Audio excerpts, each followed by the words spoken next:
नमस्कार, मैं सैयद अख्तर श्री अरविंदो सोसाइटी की ओर से आपका बहुत बहुत स्वागत व अभिनंदन करता हूं। हम आज शिक्षा में शून्य निवेश नवाचार कार्यक्रम ZIIEI द्वारा संकलित एक रोचक व अभिनव नवाचार के बारे में आपको बताएंगे। हम इनोवेटिव पाठशाला के अंतर्गत NCERT के प्राइमरी सेक्शन के कक्षा 4 की पर्यावरण अध्ययन की पुस्तक आसपास के पाठ 2 कान कान में के नवाचार अभिनव शिक्षण तकनीक की गतिविधि गृह कार्य परिवेश में व्यवहारिक शिक्षा का इस वीडियो में क्रियान्वयन करेंगे। हम आशा करते हैं कि आप इस वीडियो को देखने के उपरांत इस नवाचार तकनीक को अपने विद्यालय व कक्षा में अवश्य लागू करेंगे। तो आइए पाठ का सार समझते हैं। प्रस्तुत पाठ कान कान में एक ऐसा पाठ है जिसमें विभिन्न जीव जंतुओं के आसपास के और उनके बाहर व अंदर के कानों की जानकारी के बारे में बताया गया है।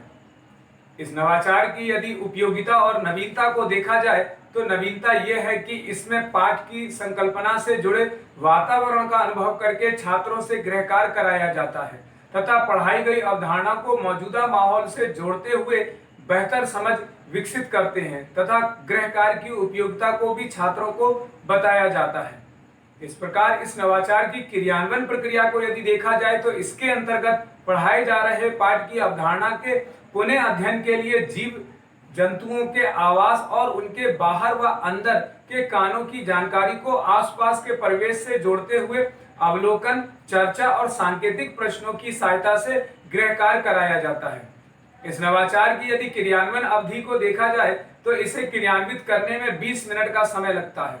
साथ ही पूर्व प्रबंधन के लिए शिक्षक को छात्रों की संख्या के आधार पर पाठ की एक तालिका को तैयार करना होता है। पुनः अध्ययन एवं क्रियान्वयन प्रक्रिया के अंतर्गत इस नवाचार के माध्यम से गृह कार्य के रूप में अभिभावक की मदद से पाठ के कॉन्सेप्ट के आधार पर पाठ की जानकारी को दोहराया जाता है। शिक्षक इस बात का ध्यान रखेंगे कि पाठ को पहले से पढ़ाया गया हो और उसकी व्याख्या व निर्माण भी किया जा चुका हो। साथ ही छात्रों के लिए कुछ निर्देश भी दिए गए हैं, जैसे छात्र घर पर जाकर अभिभावक के सहयोग से विभिन्न जीव जंतुओं की सूची तैयार करेंगे जिसमें कि विभिन्न जीव जंतुओं के बारे में और उनके अंदर और बाहर के कानों और उनकी खाल पर होने वाले बाल के बारे में जानकारी दी जाएगी। इसी प्रकार छात्र अभिभावक के सहयोग से तालिका को भरकर ले जाएंगे। शिक्षक सभी छात्रों को तालिका की एक एक प्रति देते हैं। इस तालिका में छात्र का नाम, खाल पर बाल दिखने वाले जानवरों के नाम, बाहर कान वाले जानवरों के नाम तथा अंदर कान वाले जानवर व पक्षियों के बारे में लिखा होता है।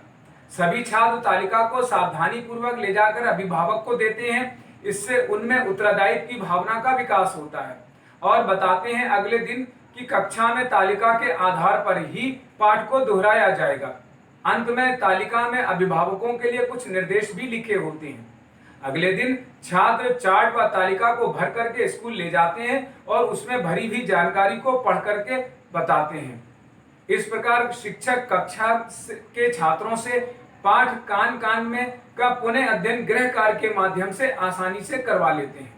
इस प्रकार निष्कर्ष रूप में देखा जाए तो गृह कार्य परिवेश में व्यवहारिक शिक्षा गतिविधि से सीखने के अनेक परिणाम प्राप्त होते हैं, जैसे पशु पक्षियों की विभिन्न विशेषताओं जैसे दांत, चोंच, पंजे, कान, रोम, घोंसला, रहने के स्थान आदि को पहचानने की समझ छात्रों में विकसित होती है तथा चींटियों, मधुमक्खियों, पक्षियों, जीवों के समूह व्यवहार का वर्णन करने की क्षमता भी छात्र विकसित करते हैं।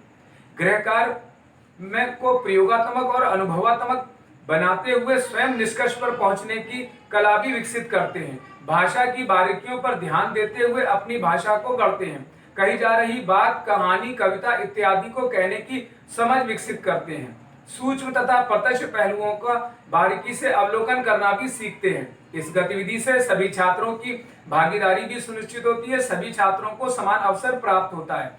इस गतिविधि में पीआरटी अनुपात का तो ध्यान रखा ही गया है, साथ ही साथ एनसीएफ 2005 के उद्देश्यों को भी पूरा किया गया है। ये नवाचार विशेष आवश्यकता वाले बालकों के लिए भी उपयोगी है और शिक्षक पाठ कान कान में को एक निर्धारित माह में ही पढ़ाते हैं। इस प्रकार इस नवाचार से छात्रों में गहन सोच के साथ आत्म जागरूकता, सृजनात्मकता और पारस्परिक संबंधों के जीवन कौशल मूल्य का विकास होता है। इस नवाचार से छात्र अभिनव शिक्षण तकनीक को भी समझते हैं। तो कहा जा सकता है कि ये नवाचार वास्तव में एक अभिनव नवाचार है। ये नवाचार आपको कैसा लगा हमें जरूर बताएं।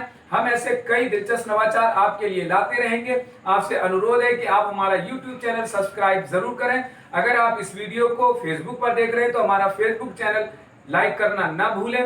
नीचे दिए गए लिंक पर जाकर इनोवेटिव पाठशाला ऐप को भी डाउनलोड कर सकते हैं। इस वीडियो को देखने और लाइक करने के लिए आपका बहुत बहुत धन्यवाद।